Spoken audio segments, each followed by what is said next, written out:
এই মুহূর্তে দেখতে পাচ্ছেন আরামবাগের 13 নম্বর ওয়ার্ডে বিবেকানন্দ পল্লী উপস্থিত আছে। দেখতে পাচ্ছেন প্রতিবাদী আওয়াজ, সরাসরি প্রতিবাদী আওয়াজ ফেসবুক লাইভের মধ্য দিয়ে দেখতে পাচ্ছেন ইডির হামলা আরামবাগের দিকে এসছে। দেখলেন কি সকাল 7টার সময় দেখলাম স্যারেরা সব এসছে। স্যারেরা বলতে কারা? স্যারেরা বলতে যে শুনছি না কি ইডি যে তারপর ওই যে ওনার বাড়িতে গেছে, যে জিজ্ঞাসা করছে। কি জিজ্ঞাসা করছে, কি জানতে পারলেন? কিছু জানতে পারেনি, ওরা তো ভেতরের ব্যাপার, আমরা কি করে জানবো। কজন কি সেন্ট্রাল ফোর্স এসছে, 10-12 আছে। কার বাড়িতে এসেছে? ওই দিলীপ মাইতি। কি উনি কিসের কাজ করতেন? কি জানি উনি কি করেন জানেন। কেন এসছেন কিছু জানেন? না বুঝতে পারছি না। আমরা তো সাধারণ মানুষ, পাশাপাশি থাকি, একটুখানি জানি। আপনার নাম দাদা? আমার নাম অনন্ত মুখার্জি। কখন থেকে দেখতে পেলেন?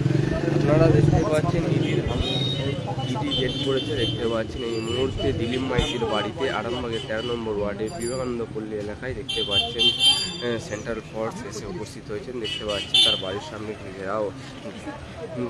ঘিরে রয়েছে সেন্ট্রাল ফোর্স, সেই ছবি আপনারা দেখতে পাচ্ছেন। সরাসরি প্রতিবাদী আওয়াজ ফেসবুক লাইভে এই মুহূর্তে সেই ছবি দেখাচ্ছে আপনাদের। জানা যাচ্ছে দিলীপ মাইতি শেয়ার মার্কেটের ব্যবসা করতো, তার বাড়িতে হয়তো কিছু তদন্ত করতে এসেছে ইডি।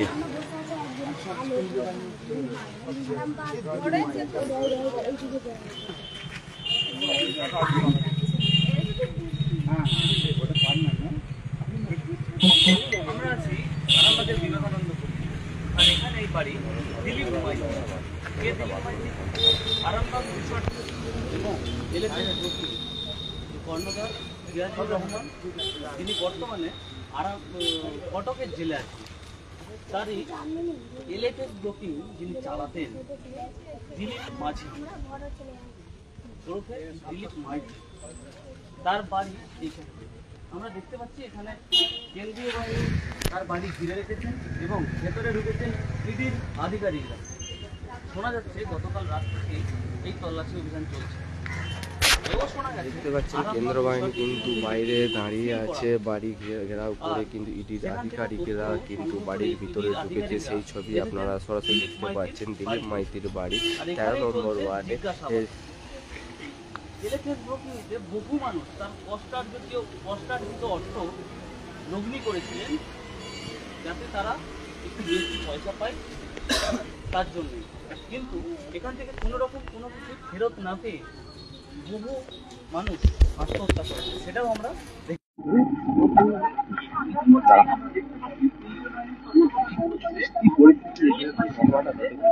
পরিস্থিতি বলতে দেখুন, ওই দিলীপ মাইতির বাড়িতে ইডি হানা দিয়েছে। আমি এই রাস্তা দিকে যাচ্ছিলাম, যেতে যেতে দেখি যে এখানে সেন্ট্রাল ফোর্স দাঁড়িয়ে আছে। আমি দাঁড়ালাম, কি ব্যাপার দেখি। এমনি সেন্ট্রাল ফোর্স দেখলি এখন তো দেশের চারিদিকে যা চলছে, হ্যাঁ, তো সেই জন্য ভয় পেয়ে গেলাম। যে দাঁড়িয়ে দেখলাম যে ওই শেয়ার মার্কেট সংক্রান্ত বিষয়ে যে জিয়াজুর রহমান ছিলেন, ওনার সাথেই এই দিলীপ মাঝি বলে একজন শেয়ার মার্কেটের এজেন্ট ছিলেন বা কাজ করতেন।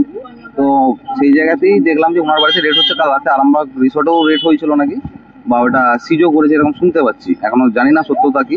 তো ওনার বাড়িতেই রেড চলছে, ইডি রেড করেছে। আরামবাগে এটা বিবেকানন্দ পল্লী 13 নম্বর ওয়ার্ড, আর শুনতে পেলাম নাকি বসন্তপুরেও হচ্ছে, আমতলা বসন্তপুরেও রেড চলছে এরকম শুনতে পেলাম। সঞ্জীব হেলা। আশা রাখা যায় তো, ইডি হানা দিয়েছে যখন কিছু তো ব্যাপার আছে, ওনাদের কাছে কিছু আছে, নাহলে তো ওনারা তো আর এমনি আসবেন না, তথ্য কিছু বেরিয়ে আসবেই, অবশ্যই আসবে। তুমি করে দিয়েছিলে না?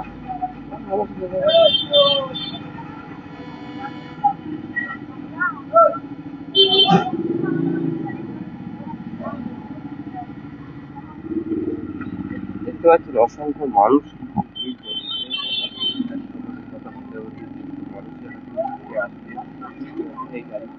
এই গাড়িটি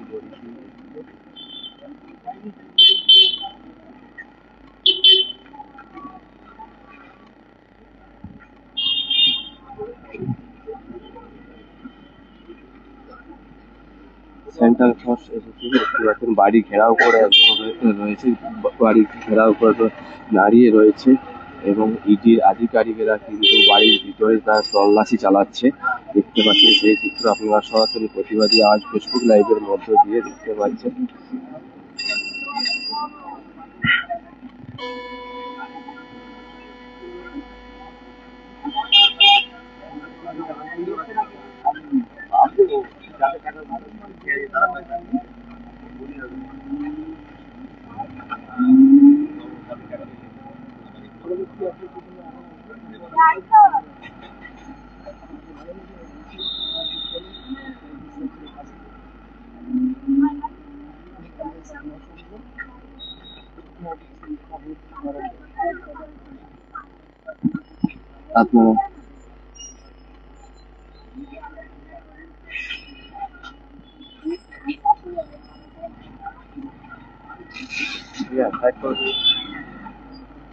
আপনার শহর আরামবাগের number 1 bakery counter new Hilltop confectionery. এখানে বেকারি বিস্কুট, টোস্ট, কেক, লাড্ডু, গজা, চকলেট সহ আরো নানান দ্রব্য পাওয়া যায়। সম্পূর্ণ মেশিন দ্বারা প্রস্তুত হওয়া ডক্টরস চয়েসের সমস্ত ধরনের পাউরুটি পাওয়া যায় আমাদের এখানে। বেকারিজাত সমস্ত খাবারের ভরপুর সমাহারও রয়েছে আমাদের এখানে। খুচরো ও পাইকারি বিক্রয় করা হয় নিউ হিলটপ কনফেকশনারি বেকারি কাউন্টারে। শুধু বেকারি নয়, গ্রাহকদের একটি মিষ্টি মধুর স্মৃতিও তৈরি করে থাকি আমরা। নিউ হিলটপ কনফেকশনারি, ঠিকানা বাসুদেবপুর মোড়, আরামবাগ, হুগলি। যোগাযোগ নাম্বার 9635156550 অথবা যোগাযোগ করুন 9674834840 এই নাম্বারে।